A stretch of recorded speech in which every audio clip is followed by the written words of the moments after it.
semua. Bagaimana kabar untuk hari ini? Luar biasa. Yes. Baik, terima kasih. Sebelum kita memulai pembelajaran kita, mari kita terlebih dahulu berdoa. Coba satu orang ke depan untuk memimpin doa kita.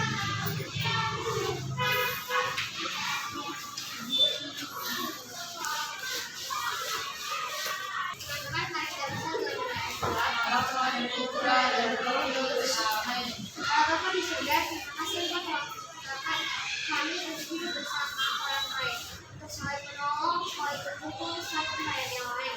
Semoga dalam pelajaran ini kami semakin memahami bahwa setiap ini kami akan semakin memahami bahwa setiap hari kami memiliki sesama untuk mengembangkan diri untuk lebih maju dan berkembang dalam kemuliaan-Mu. Amin. Dalam nama Bapa dan Putra dan Roh Kudus. Terima kasih ya. Oke. Sebelum kita memulai pembelajaran kita, Ibu absen dulu, dengarkan namanya. Kalau nggak panggil namanya, dijawab dengan hadir ya. Hadir Bu. Agra. Hadir Bu. A. Ilona. Hadir Bu. Winner. Oke, baik. Terima kasih. Kita bersyukur kepada Tuhan. Kita semua diberi kesehatan sehingga kita semua hadir pada hari ini untuk melakukan proses belajar mengajar kita. Nah, sebelum kita mulai, semuanya rapikan dulu duduknya supaya kamu bisa belajarnya dengan tenang dan baik.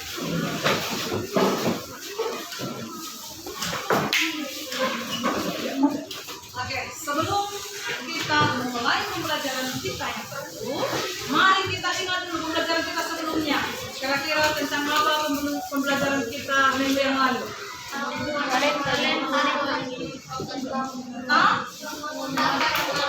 Mengembangkan kemampuan diriku.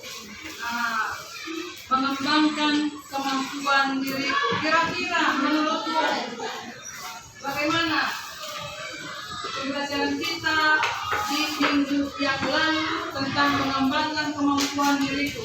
Apa yang Tuhan inginkan? Apa yang Tuhan inginkan yang harus kita lakukan?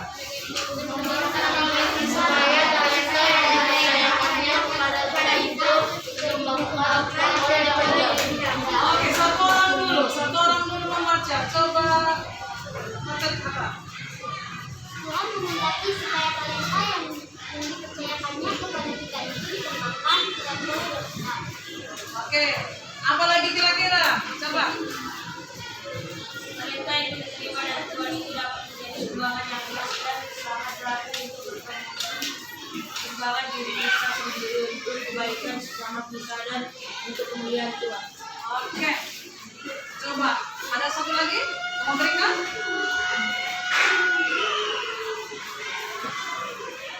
Ya. Talenta yang diterima dari Tuhan itu dapat menjadi sumbangan yang khas dan sangat berarti untuk perkembangan diri kita sendiri, untuk kebaikan bersama kita dan untuk kemuliaan Tuhan.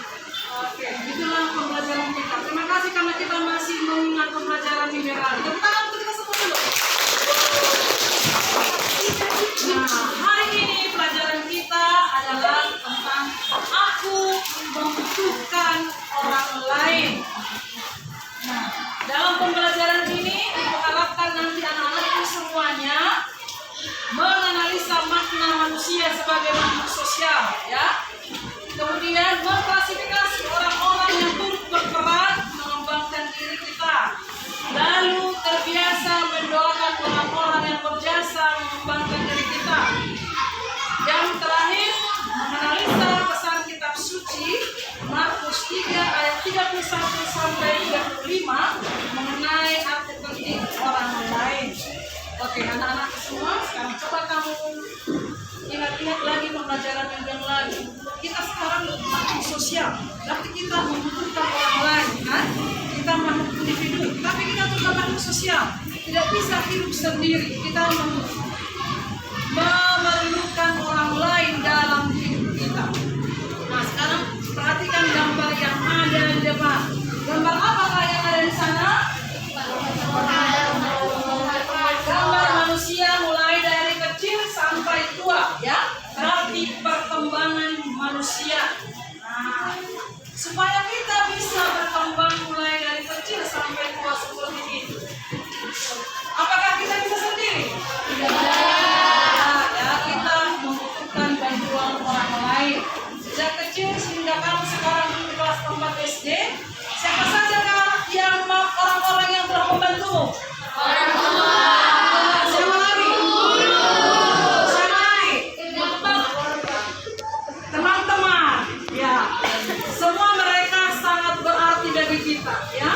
Oleh sebab itu, maka kita juga harus berbuat baik kepada mereka. Gambar tadi menunjukkan proses pertumbuhan dan berkembangnya seorang anak mulai dari kecil hingga tua. Seseorang itu selalu hidup dengan dan bersama orang lain. Tak ada seorang pun di muka bumi ini yang dapat hidup sendiri tanpa bantuan sesama di sekitarnya. Sejak kecil hingga sekarang, kita dibantu oleh orang lain. Ya, kita tidak dapat hidup sendiri. Sekarang coba kamu baca cerita ini. Cerita ini menggambarkan seorang anak perempuan. Apa yang dikisahkan dalam cerita itu? Seorang anak bernama Rocong Ye. Yang bagaimana dia? Hilang. Ya, hilang saat menggembalakan kerbau di hutan. Lalu bagaimana dengan dia? Bagaimana setelah sekian lama dia ditemukan? Bagaimana sifatnya? Bagaimana? Bagaimana perkembangannya setelah sekian lama dia menghilang, kemudian dia ditemukan lagi? Apa yang terjadi perubahan padanya? Dia lebih suka merangkak. Tidak lagi dia suka berjalan seperti kita kan? Dia lebih suka merangkak. Lalu apa lagi? Dia tidak suka memakai pakaian. Nah itu, dia tidak suka lagi memakai pakaian. Jadi diprediksi kalau dia itu dibesarkan oleh hewan-hewan, oleh binatang-binatang. Nah, berarti di mana kita berkembang itu turut membentuk pribadi kita, ya, membentuk pribadi kita. Seperti Rocong yang tadi, karena dia kemungkinan dibesarkan oleh hewan, maka dia pun berlagak seperti hewan. Tidak suka berpakaian dan suka berjalan dengan merangkak. Nah, sekarang kita juga mempunyai teman-teman kita, ya. Kita hidup dengan teman. Jadi kita bilang kita tumbuh bersama orang tua, saudara-saudara, teman. Sekarang coba dulu tuliskan siapa temanmu yang paling baik. Pasti ada kan teman kita yang paling baik. Satu. Nah, kemudian coba kita ingat-ingat apa yang biasa kamu lakukan untuk temanmu yang paling baik itu. Ya. Apa yang kamu lakukan untuk temanmu yang paling baik itu? Apakah kamu juga melakukan hal yang baik kepada dia? Nah, kemudian apa yang dilakukan temanmu untukmu? Sewajarnya, biasanya manusia kalau seseorang baik sama dia, dia akan berbuat baik, ya. Tapi Tuhan menghendaki kita berbuat baik kepada semua orang. Ya, paham maksudnya? Paham maksudnya? Kita harus berbuat baik kepada semua orang, bukan karena dia sebagai saudara kita, bukan karena dia sebagai keluarga kita, tapi kepada semua orang. Sekarang kita coba baca kitab suci. Markus 3 ayat 31 sampai 35. Tentang apa bacanya? Yesus dan sanak saudaranya. Coba kamu baca dulu. Yesus dan sanak saudaranya. Oke, setelah membaca kitab suci, coba kamu diskusikan secara berkelompok. Apa yang dikisahkan dalam teks kitab suci di atas? Nomor 1, apa yang dikisahkan dalam teks kitab suci di atas? Nomor 2, menurut Yesus, siapakah ibu dan saudara-saudaranya? Nomor 3, apa yang harus kita lakukan supaya layak disebut saudara-saudara Yesus? Oke, silakan diskusikan, Ibu beri waktu.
nomor 1 tadi. Apa yang dikisahkan dalam kitab suci di atas? Yesus dan sanak saudaranya. Kemudian nomor 2, menurut Yesus siapakah ibu dan sanak saudaranya? Ibu dan saudara-saudaranya adalah orang yang melakukan kehendak Allah. Nomor 3, apa yang harus kita lakukan supaya layak disebut saudara-saudara Yesus? Kita harus melaksanakan kehendak Allah. Oke, baik. Tepuk tangan dulu untuk kelompok ya.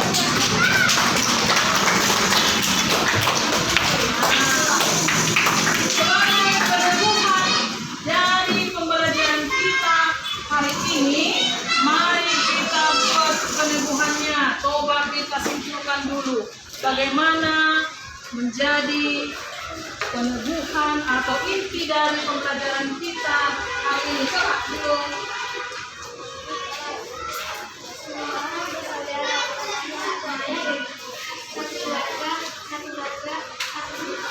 Sebagai orang yang bersaudara, selain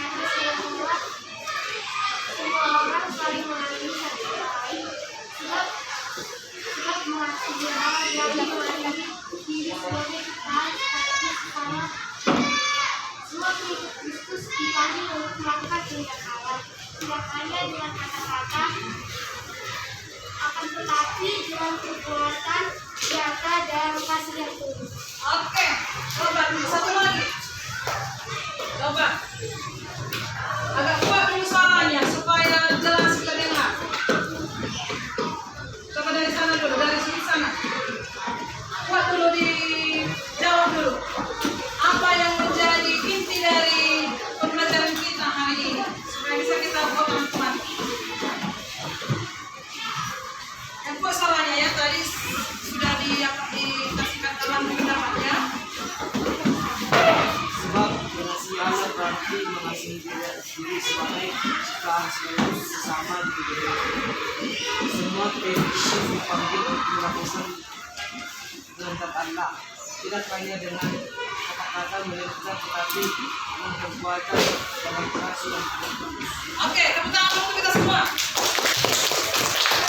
Itulah yang menjadi inti pembelajaran kita hari ini. Semua orang bersaudara, bukan hanya satu ayah dan ibu, ya.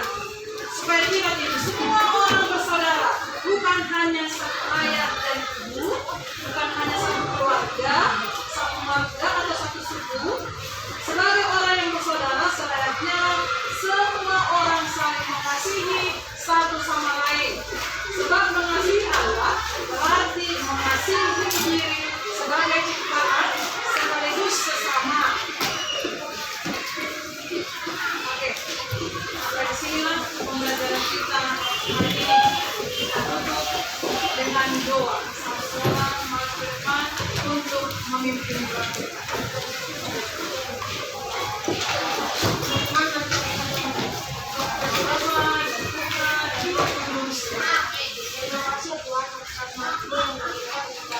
Yang terpenting di sini sebagai saudara dan saudari.